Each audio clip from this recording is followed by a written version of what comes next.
It's very risky to use nut bolt to make cutter from drilling machine, so I won't recommend it. Instead we should use mandrel drill angle adapter to make cutter from drilling machine. So let's use this adapter to make metal cutter.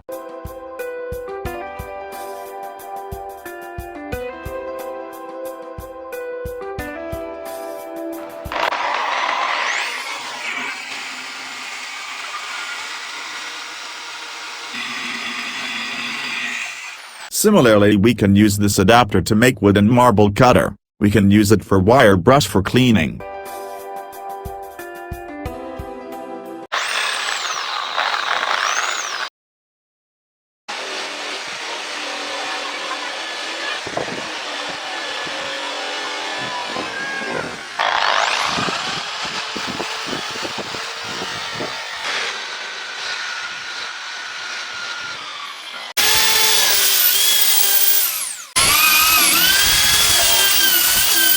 Thanks for watching.